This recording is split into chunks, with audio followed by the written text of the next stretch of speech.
യുദ്ധം അവസാനിപ്പിച്ചു എന്ന അവകാശവാദവുമായി ട്രംപ് ഉൾപ്പെടെയുള്ള ലോക നേതാക്കൾ മത്സരിക്കുമ്പോൾ രാജ്യാന്തര ഉച്ചകോടിയിൽ പങ്കെടുക്കില്ല എന്ന് നെതന്യാഹു.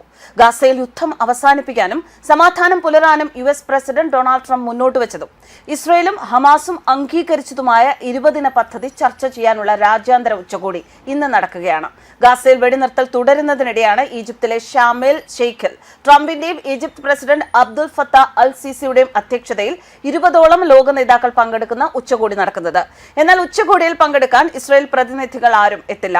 ഇസ്രയേലിൽ നിന്ന് ആരെയും അയക്കില്ല എന്ന കർശന നിർദ്ദേശവുമായി പ്രധാനമന്ത്രി ബെഞ്ചമിൻ നെതന്യാഹു എത്തുമോ എന്ന കാര്യത്തിൽ അവ്യക്തത തുടരുകയാണ്. അതിനിടയിലാണ് ഔദ്യോഗിക പ്രഖ്യാപനം പുറത്തുവന്നത്. ഗാസ മുനമ്പിലെ യുദ്ധം അവസാനിപ്പിക്കുക എന്നതാണ് ഉച്ചകോടിയുടെ ലക്ഷ്യം. കൂടാതെ പശ്ചിമേഷ്യയിൽ സമാധാനവും സ്ഥിരതയും കൈവരിക്കാനുള്ള ശ്രമങ്ങൾ വർദ്ധിപ്പിക്കുക, പ്രാദേശിക സുരക്ഷയുടെയും സ്ഥിരതയുടെയും പുതിയ യുഗത്തിന് തുടക്കം കുറിക്കുക എന്നിവയും ചർച്ചയാകും. ഇസ്രയേൽ ഗാസയിൽ വെടിനിർത്തൽ പ്രഖ്യാപിക്കുകയും ഭാഗികമായി സൈന്യത്തെ പിൻവലിക്കുകയും ചെയ്തതിനു ശേഷമുള്ള ആദ്യത്തെ യോഗമാണ് നടക്കാനിരിക്കുന്നത്. ഐക്യരാഷ്ട്ര സംഘടനാ secretary general Antonio Guterres, British പ്രധാനമന്ത്രി കിയർ സ്റ്റാമർ, തുർക്കി പ്രസിഡന്റ് തയ്യിപ് എർദോഗൻ, ഇറ്റലി പ്രധാനമന്ത്രി ജോർജ് മെലോനി, സ്പെയിൻ പ്രധാനമന്ത്രി Pedro Sanchez, French president Emmanuel Macron തുടങ്ങിയവർ ഉച്ചകോടിയിൽ പങ്കെടുക്കുമെന്ന് സ്ഥിരീകരിച്ചിട്ടുണ്ട്.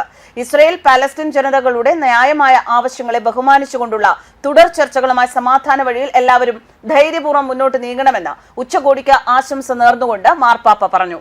ഗാസയിലെ യുദ്ധം അവസാനിപ്പിക്കുന്നതിനുള്ള വ്യക്തമായ കർമ്മ പദ്ധതിക്കൊപ്പം പശ്ചിമേഷ്യയിൽ സുസ്ഥിരമായ സമാധാനം പുലർന്നു കാണുന്നതിന് വേണ്ട നടപടികളും ഉച്ചകോടി സമഗ്രമായി ചർച്ച ചെയ്യും. അതേസമയം ഗാസ സമാധാന ഉച്ചകോടിയിൽ പ്രധാനമന്ത്രി നരേന്ദ്രമോദി പങ്കെടുക്കില്ല. പകരം കേന്ദ്ര വിദേശകാര്യ സഹമന്ത്രി കീർത്തിവർദ്ധൻ സിംഗ് ഇന്ത്യയെ പ്രതിനിധീകരിക്കും. US പ്രസിഡന്റ് ഡൊണാൾഡ് ട്രംപും Egypt president Abdul Fattah al സിസിയും ശനിയാഴ്ചയാണ് ഉച്ചകോടിയിലേക്ക് മോദിയെ ക്ഷണിച്ചത്. ഗാസ സമാധാന ഉച്ചകോടിക്കായി American president Donald Trump Middle ഈസ്റ്റിലെത്തുകയാണ്. ട്രംപിന്റെ നേതൃത്വത്തിൽ ഈജിപ്തിലാണ് ഉച്ചകോടി. സമാധാന കരാറിന്റെ ഭാഗമായി ഹമാസ് ഇന്ന് ബന്ദികളെ വിട്ടയക്കും. Israel Palestine തടവുകാരെയും വിട്ടയക്കും. ഇസ്രയേലിലാണ് ട്രംപിന്റെ ആദ്യ സന്ദർശനം. തലസ്ഥാനമായ ടെൽ അവീവിലേക്ക് ട്രംപ് യാത്ര തിരിച്ചു. വിപുലമായ സ്വീകരണമാണ് US പ്രസിഡന്റിന് ഇസ്രയേലിൽ ഒരുക്കിയിരിക്കുന്നത്.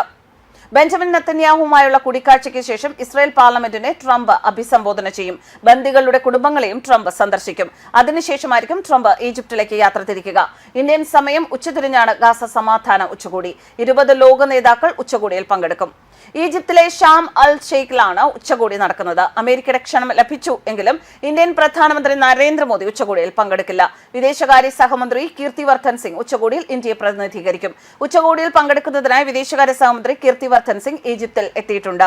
ഉച്ചകോടിയിൽ പാകിസ്ഥാൻ പ്രധാനമന്ത്രി കൂടി പങ്കെടുക്കുന്നത് പരിഗണിച്ചാണ് മോദി വിട്ടുനിൽക്കുന്നത് എന്നാണ് സൂചന. 20 ഇസ്രായേൽ ബന്ദികളെ ഇന്ന് 3 ഘട്ടങ്ങളായി ഹമാസ് വിട്ടുനൽകും. ഇന്ത്യൻ സമയം രാവിലെ 10:30 ആദ്യ ബാച്ച് ബന്ദികളെ 2 വ്യത്യസ്ത സ്ഥലങ്ങളിൽ നിന്ന് വിട്ടയക്കും. 1 മണിക്കൂറിന് ശേഷം വേറെ ഒരു സ്ഥലത്ത് നിന്ന് ബാക്കിയുള്ളവരെ മോചിപ്പിക്കും. തുടർന്ന് ഇസ്രയേൽ 2000ഓളം പാലസ്തീൻ തടവുകാരെ വിട്ടയക്കും. ഇവരെ വാഹനങ്ങളിൽ ഗാസയിലേക്ക് എത്തിക്കും. News desk കർമാനസ്.